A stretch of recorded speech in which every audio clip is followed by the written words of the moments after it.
अगर किसी इंसान ने पूरी बाइबल पढ़नी हो या पढ़ी भी हो, तो उस पढ़ने वाले को यह पता है कि जब जेनेसिस फर्स्ट चैप्टर से भी शुरू करता है और रेवलेशन के 22nd चैप्टर तक पहुंचने में उसको कितना टाइम लग जाता है, और जब तक वो वहां तक पहुंचता है बीच में से कई चीजें उसके दिमाग से निकल जाती हैं, उसको पता नहीं चलता कौन किसका बाप था, किसने क्या किया था, ये इवेंट कब हुआ था, क्यों हुआ था, वो चीजें भूल जाती हैं, वो टाइम पीरियड बहुत लंबा होता है बाइबल पूरी करने में। लेकिन आज हम कुछ मिनटों में, चंद मिनटों में जेनेसिस से लेकर रेवलेशन तक क्रोनोलॉजिकल ऑर्डर में, टाइम के अकॉर्डिंग, इवेंट्स के अकॉर्डिंग जेनेसिस से लेकर रेवलेशन तक हम इवेंट्स को देखेंगे कि कौन कौन सी चीज, कौन कौन सा पर्सन, कौन कौन सा मेन इवेंट कहां कहां पर हुआ। क्रिएशन से लेकर फर्स्ट क्रिएशन जो खुदा ने की, यूनिवर्स को बनाया, इंसान को बनाया, वहां से लेकर जेनेसिस से लेकर रेवलेशन में जहां पर न्यू क्रिएशन हम देखते हैं, नई पृथ्वी होगी, नया आकाश होगा, हम पढ़ते हैं ना वहां पर नई एक नदी का जिक्र है, वहां पर उससे हम पिएंगे इस नदी की नदी से ना। तो फर्स्ट क्रिएशन जो खुदा ने की जेनेसिस में, और जो लास्ट क्रिएशन जिसके बारे में रेवलेशन में लिखा है, वहां तक कुछ ही मिनटों में हम इस पूरे बड़े सफर को तय करेंगे। और मैं विश्वास करता हूं कि ये स्टडी जो है वो आपके लिए और हर एक सुनने वाले के लिए बहुत बेनिफिशियल होगी, और हम टाइम के हिसाब से समझ पाएंगे कि कौन कौन सी चीज कब हुई, क्यों। ठीक है, क्योंकि हमें जब हम बाइबल पढ़ते हैं ना, बाइबल को इंटरप्रेट भी करते हैं, तो हमें पहली बात टाइम का जरूर पता होना चाहिए। जब टाइम का पता होगा तो हमें उस कल्चर का पता होगा, वहां उस टाइम पर ही वो क्यों चीज हुई। जैसे प्रभु यीशु मसीह के बारे में लिखा है ना, यीशु मसीह के जन्म के बारे में लिखा है, जब वक्त पूरा हुआ, जब समय पूरा हुआ, तब यीशु का जन्म हुआ। तो यीशु के जन्म के समय पर समय पूरा हुआ, कौन सा समय पूरा हुआ, हमें उस बात का पता होना चाहिए। और वो चीजें समय के हिसाब से जब हम सीखते हैं बाइबल को, तब समझ आती हैं भी कौन सा इवेंट कब हुआ और क्यों हुआ। ओके, जल्दी से हम शुरू करते हैं क्रिएशन से। खुदावंद ने सबसे पहले बाइबल में लिखा है,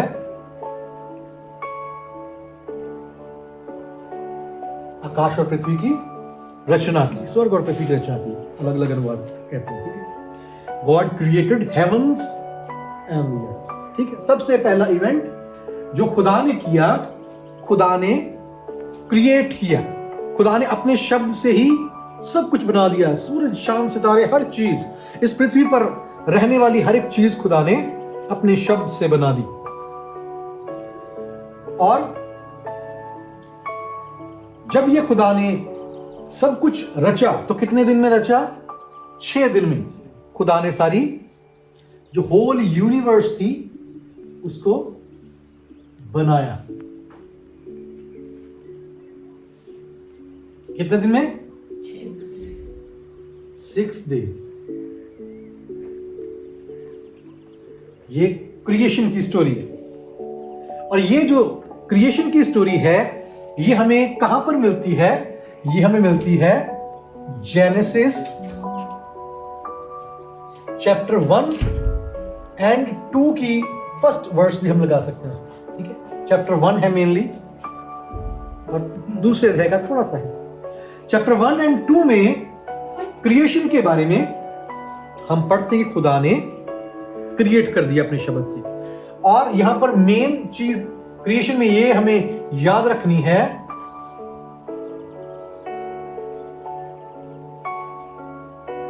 नो एवोल्यूशन।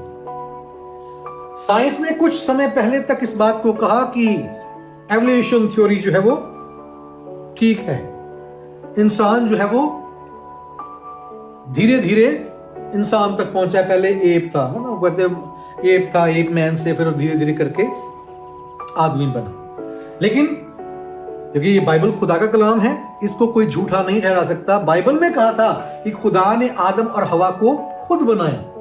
खुदा ने मिट्टी से पहले आदम रचा, उसके बाद उसकी पसली से हवा को बनाया। साइंस ने कुछ समय तक इस बात को जुटलाने के लिए कोशिश की कि एवोल्यूशन से सब कुछ बना, लेकिन आज साइंस प्रूव करती है कि एवोल्यूशन थ्योरी जो है वो गलत है। कोई एवोल्यूशन नहीं है।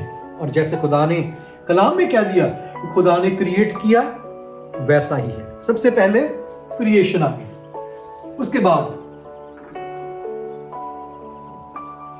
क्रिएशन में ही एक बड़ा अहम काम खुदा ने किया, और वो था आदम और हवा को बनाना, एडम एंड ईव। बाकी सारी क्रिएशन खुदा ने कैसे की? अपने शब्द से। खुदा ने बोला, सब कुछ बन गया। लेकिन जब इंसान को, आपको और मुझे बनाने की बात आई, खुदा कह सकता था आदमी बन जाए, औरत बन जाए, बन जाते। लेकिन ये खुदा का खास प्यार हमारे लिए दर्शाता है, और खुदा की नजर में हमारी रिस्पेक्ट को भी दर्शाता है। खुदा हमारा आदर भी करता है। खुदा ने ऐसे ही मिट्टी लेकर ऐसे फेंक कर नहीं कहा आदम बन जाए। खुदा ने उसके ऊपर काम किया। बाइबल बताती खुदा ने आपके और मेरे ऊपर काम किया, और खुदा ने अपनी सूरत और सीरत में आदम और हवा को बनाया। आप और मैं भी उसी में आते हैं। गॉड क्रिएटेड देम, ठीक है, गॉड क्रिएटेड देम। और ये जो है वो हमें जेनेसिस के ही 2nd चैप्टर में इसके बारे में मिलता है। खुदा ने आदम हवा को बनाया। उसके बाद जल्दी जल्दी से आगे बढ़ते हैं। उसके बाद जब आदम हवा बना दिए गए, उसके बाद बड़ी जो घटना वहां पर घटी वो थी द फॉल। आदम और हवा ने गुनाह कर दिया। उन्होंने खुदा की आज्ञा को तोड़ा। जो खुदा ने बोला था वो उन्होंने नहीं माना, और वो खुदा से दूर हो गए। खुदा की जो उनको रखने के लिए खुदा ने जगह बनाई थी, अदन जिसे कहते हैं, द गार्डन ऑफ ईडन, वहां से खुदा ने उनको बाहर निकाल दिया। और ये हमें मिलता है जेनेसिस के चैप्टर 3 में। ठीक है, ये ऑर्डर इस तरीके से आगे चलता है। उसके बाद कई सारी चीजें होती हैं आदम हवा के, और बेटे बेटियां होते हैं, जिसमें कैन और हाबिल का जिक्र ज्यादा मुख्य आता है। और भी उनके बेटे बेटियां हुए। जेनेसिस 5 जो चैप्टर है उसमें हम उनके बारे में पढ़ते हैं। करते करते आगे जब दुनिया बढ़ने लगी, दुनिया बढ़ी, जगह जगह पर वो फैल गए, तो उसके बाद एक समय आया, खुदा ने कहा अब मैं इस पृथ्वी को नाश करूंगा। और नाश खुदा ने कैसे किया? पानी से। हम जानते हैं खुदा ने पृथ्वी पर एक बहुत भयानक बारिश को भेजा, बाढ़ को भेजा, पृथ्वी फटी, पानी ऊपर से नीचे से हर जगह से पानी आया, और उसको नोआज फ्लड बोल देते हैं, नूह के समय का फ्लड। ठीक है, और ये नूह के समय का फ्लड, इसके बारे में बाइबल में हम पढ़ते हैं जेनेसिस की किताब, उत्पत्ति की किताब, उसके चैप्टर 6 से 9 तक। ठीक है, तो इसमें गॉड फ्लड्स द अर्थ।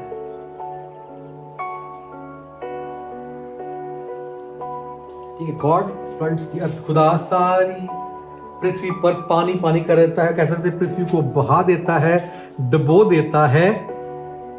लेकिन गॉड सेव्स whom? नोआ। लेकिन खुदा उस सारे तबाही बर्बादी में नूह और उसके परिवार को बचा लेता है। और एक और वहां पर महत्वपूर्ण बात है कि खुदा वहां पर उनके साथ एक कवनेंट, वाचा बांधता है। खुदा नूह के साथ, उसके परिवार के साथ, नस्लों के साथ, इंसान के साथ एक वाचा बांधता है कि मैं अब इस पृथ्वी को कभी भी इस तरीके से नाश, पानी से नाश नहीं करूंगा। ठीक है, तो यहां तक नूह के फ्लड तक हम पहुंच जाते हैं। नूह की जो स्टोरी है, या नूह का जो फ्लड है वो हम जेनेसिस के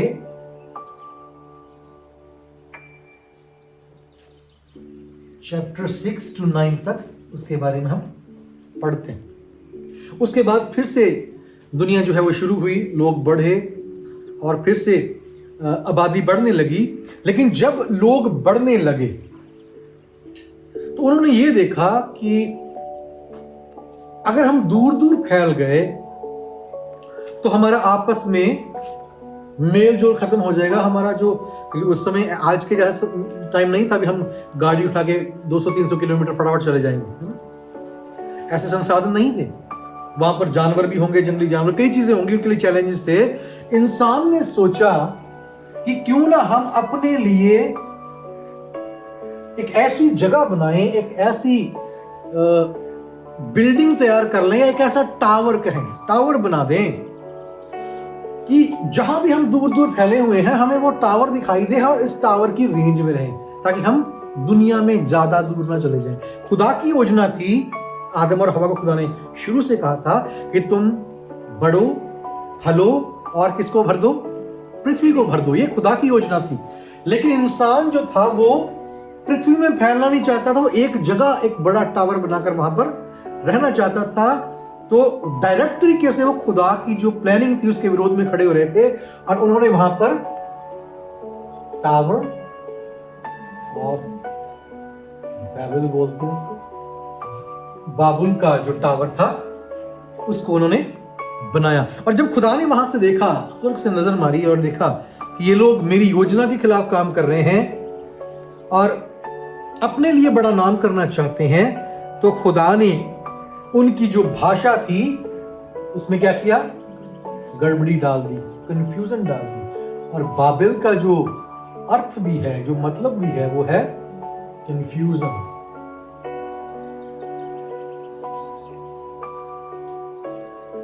वहां पर एक ही भाषा थी। अब कौन सी भाषा थी वहां पर, ये कोई नहीं जानता। उस समय इंसान जो था वो कौन सी एक भाषा बोलता था जब ये बाबेल का जो टावर था उन्होंने बनाया, कौन सी भाषा? लेकिन ये जरूर पता है कि खुदा ने उनकी भाषा में गड़बड़ी डाल दी। और ये हमें 11th चैप्टर जो है जेनेसिस का, उसमें इसके बारे में हमें मिलता है। अब उनको समझ नहीं आ रही, खुदा ने कंफ्यूज कर दिया उनकी भाषा को। मान लो भी वो आपस में मिलकर काम कर रहे हैं, वहां पर मेसन भी होगा, राजमिस्त्री होगा, मजदूर भी होंगे। तो राजमिस्त्री मजदूर से मांग रहा है कि मुझे सीमेंट दो या मुझे लगाने के लिए गारा दो, तो वो और ही वो पत्थर उठा के ला रहा है ना? उसको समझ नहीं आ रही, वो आपस में ही कंफ्यूजन क्रिएट हुई और उनका जो सारा काम था गड़बड़ हो गया। तो उनका काम नहीं हुआ और वो पृथ्वी पर फैल गए और वहां से फिर दुनिया जो थी जगह जगह पर फैल गई। उसके बाद जब दुनिया और फैली तो खुदा ने एक इंसान को देखा जिसका नाम,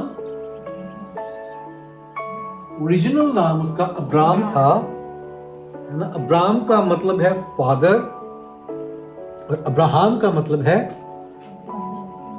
फादर ऑफ नेशंस, कौमों का पिता। खुदा ने अब्राहम को खुदा ने अब्राहम बना दिया। ठीक है, अब्राहम बना दिया खुदा ने अब्राहम को। ठीक है, खुदा ने अब्राहम को चुना, अब्राहम बनाया और खुदा ने उसको प्रॉमिस दिया कि मैं तेरे द्वारा दुनिया को ब्लेस करूंगा। खुदा ने अब्राहम के साथ प्रॉमिस किया, खुदा ने अब्राहम के साथ कवेनेंट भी बांधा। खुदा ने कहा तेरे जो नस्ल होगी, आइजक के बारे में खुदा ने बोला कि उसके द्वारा मैं आगे तेरे लोगों को, तेरी नस्ल को बढ़ाऊंगा। और फिर वहां पर खुदा ने उसके साथ खतने का भी जो था कवेनेंट उसके साथ बांधा। ये अब्राहम था और अब्राहम जो था वो खुदा का बहुत खास जन बना। और अब्राहम को क्या कहा जाता है बाइबल में? खुदा ने अलग अलग नाम अपने कुछ लोगों को दिए हैं। अब्राहम को कहा जाता है फादर ऑफ नेशंस, तो है फादर ऑफ फेथ, विश्वासियों का पिता भी उसे कहा जाता है, क्योंकि जब अब्राहम परखा गया, खुदा ने कहा अपने बेटे को मेरे लिए कुर्बान कर दे, तो वो पीछे नहीं हटा। उसने अपने खुदा पर पूरा विश्वास किया और अपने बेटे को उस वेदी पर कुर्बान करने के लिए भी लिटा दिया। वो अलग है जब खुदा ने देखा कि हाँ, ये वाकई मुझसे बहुत प्यार करता है, इसका विश्वास बहुत मजबूत है। खुदा ने उसको कहा भी अब अपने बेटे की कुर्बानी ना चढ़ा, मैंने तेरे प्यार को, तेरे विश्वास को देख लिया। ठीक है, तो खुदा ने अब्राहम को बरकत दी। और उसके बाद, अब्राहम के बाद हम आगे देखते हैं, अब्राहम से आइजक पैदा हुआ। अब्राहम से आइजक पैदा हुआ और आइजक से जेकब। ईसाऊ भी था, लेकिन ईसाऊ जो था वो खुदा की योजना से बाहर चला गया। जेकब खुदा की योजना में रहा और जेकब को फिर खुदा ने आगे क्या बनाया था? जेकब को खुदा ने कौन सा नाम दिया? इज़राइल। जो आज हम इज़राइल देखते हैं वो जेकब के नाम से ही खुदा ने उसको इज़राइल बनाया था। और जेकब के द्वारा जो आगे उसके 12 बेटे होते हैं, उससे ही आगे उसकी नस्ल बढ़ती है। उनके द्वारा खुदा ने जैसे वायदा अब्राहम से किया था, खुदा उनको बरकत देता है। और एक और कदम आगे जाएंगे हम, उसके बाद हम नेक्स्ट सेशन में इस बाकी की स्टडी को पूरा करेंगे।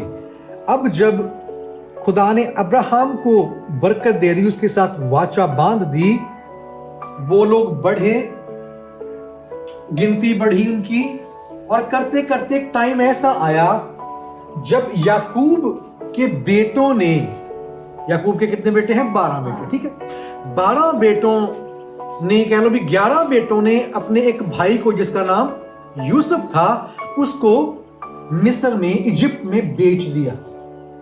ठीक है, उन्होंने उसको बेच दिया। अब वो इजिप्ट में चला गया, अब वो मिस्र में चला गया, और वहां पर जाकर खुदावद ने उसको बहुत बड़ा व्यक्ति बनाया और उसको वहां पर प्राइम मिनिस्टर बना दिया। जोसेफ का मेन वहां पर, जोसेफ इन इजिप्ट। जोसेफ का जीवन और जोसेफ के जीवन की घटनाएं मुख्य हैं। खुदा ने उसको वहां पर प्राइम मिनिस्टर बनाया, जोसेफ को। और जब ये वहां पर रहते हैं, अब कैसे वो गुलाम हुए? कई बार हम सोचते हैं वो गुलामी में चले गए। ऐसे वो गुलामी में नहीं गए भी किसी राजा ने उन पर हमला कर दिया और वो गुलाम हो गए, नहीं। जब जोसेफ वहां पर गया है तो उस समय पृथ्वी पर अकाल पड़ा। ठीक है, अकाल पड़ा, और जो इसके 11 भाई बाकी हैं, इसका पिता याकूब है, वो अलग जगह में रहते थे। अकाल के समय में यूसुफ का जो बाकी परिवार है वो अनाज लेने के लिए, मुख्य इसके भाई आते हैं अनाज लेने के लिए, मिस्र में आते हैं। उनको नहीं पता भी मिस्र में जो राज्य कर रहा है वो हमारा भाई है, प्रधानमंत्री जो है वो यूसुफ ही है। जब वो यूसुफ के पास आते हैं, यूसुफ उनको अनाज देता है, तो इस तरीके से वो सारे अपने परिवार को यूसुफ मिस्र में बुला लेता है।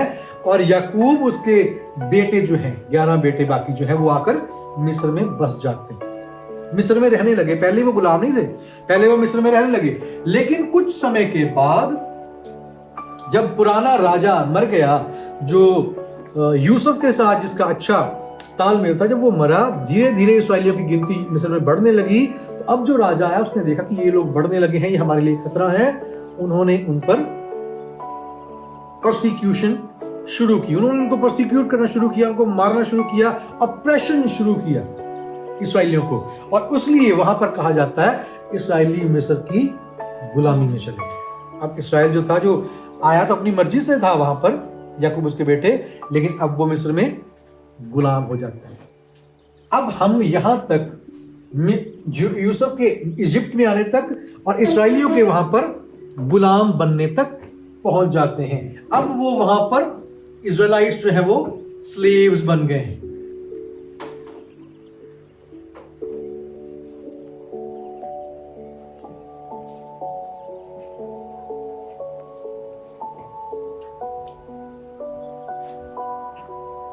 स्लेव्स बन गए। अब स्लेव्स बन चुके हैं इस्राएली, और वहां पर वो आंसू बहाते हैं और तड़पते हैं और अपने खुदा को पुकारते हैं। अब यहां तक हम स्लेवरी तक पहुंच गए।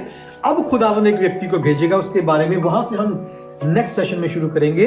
अब वो गुलामी में चले गए हैं, अब खुदा एक व्यक्ति को भेजेगा और उसके द्वारा उनको वहां से निकालेगा। फिर आगे का उनका सफर, कैसे कैसे वो सफर में आगे बढ़ते हैं, कैसे वो कहां तक पहुंचते हैं, उसके बाद जो रेवलेशन तक, जैसे लास्ट में हम देखते हैं कि नई पृथ्वी और नया आकाश बन जाता है, वहां तक इसी सीक्वेंस में हम आगे बढ़ते जाएंगे। और कुछ ही चंद मिनटों में कह सकते हैं हम पूरी बाइबल को शुरू से आखिर तक देख लेंगे कि कौन कौन से इवेंट्स कहाँ हुए, कब हुए, कैसे हुए। और मैं विश्वास करता हूँ वाकई ये जो चीजें फटाफट से आगे हम जाते हैं सीक्वेंस में, जरूर हमारे लिए फायदेमंद होंगी। लेकिन इसका मतलब ये नहीं कि हम बाइबल ना पढ़ें, बाइबल जरूर पढ़नी है, टाइम जरूर लगेगा पूरी बाइबल खत्म करने में, लेकिन जरूर बाइबल पढ़ें। ये तो सिर्फ हम एक कह सकते हैं भी ओवरव्यू है, ये बहुत सी चीजें हम छोड़ रहे हैं, सिर्फ मेन जो इवेंट्स हैं वही हम देख रहे हैं। तो अब इनके अंदर झांकने के लिए खुद आपको बाइबल पढ़नी है और खुदा की बरकत पानी है।